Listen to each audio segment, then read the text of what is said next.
Let's bring in our Friday panel, and joining us is Lawyer Pallavi Sinha. Great to see you. And of course, Liberal member for Vaucluse, Kelly Sloan. Great to see you again. Erin. We literally have 4 minutes, so I'm going to power through with you both.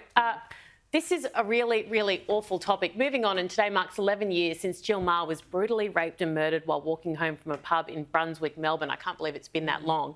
A survey that's just come out has said that 40% of women still don't feel safe walking home, which I can completely understand because I don't. Pallavi, what are your thoughts on this? Are you the same? Oh, look, I think it's really sad, and I express my condolences to Jill and her Jill's family. But look, I have a different perspective as an Australian of Indian origin compared to India. I've been very active in this space. For example, I took up a big stance when there was a gang rape of a lady in India, and I've presented submissions before Senate committees in this space. And I actually feel to some extent safer in Australia than I do in other countries. I feel more independent, like I can drive up the road or I can, go out at night. But the saddest thing I felt about Jill Meagher's story was that she was only walking home 700 metres. I know. And, it's terrible that every Australian and every woman has a right to feel safe.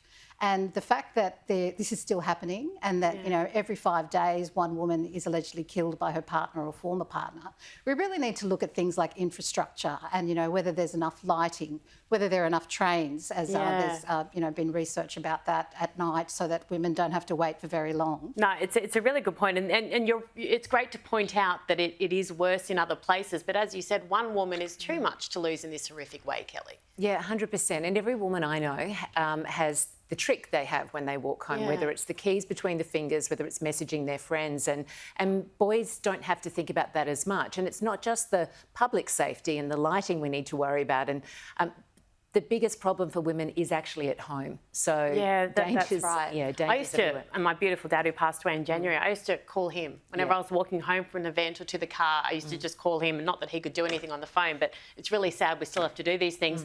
Okay, now finally, this is a little bit lighter. We've all been sent those emails, and so much of our correspondence now is written either via text or email.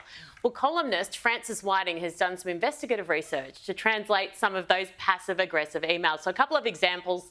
Hi, Matt. No, I'm sorry, I haven't done those reports yet. Thanks for reminding me, though. Where would I be without you? And what it actually means is, I could not hate you more, Matt. We've got another one. Hi, Sarah. Just checking if you got my last email. No problem if you have seen it and aren't interested, but I've given it to you as an exclusive, and a few other people are really keen.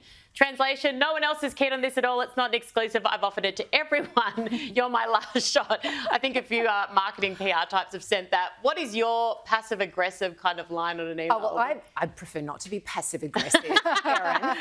But some of my favourites coming back is if you're wearing something a little bit out of the ordinary and think, that's a brave choice.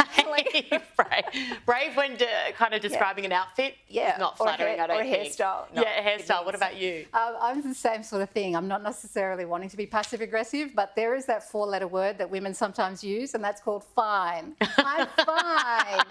Actually, just a little kind of FYI to, I'm going to say all the men, but partners out there of women, when we say we're fine, we are not. Thank you so much. Ladies, I promise I'm going to give you double time next time you're both on. Thank you so much for joining me. Fine. Are you fine? Okay, thank you so much.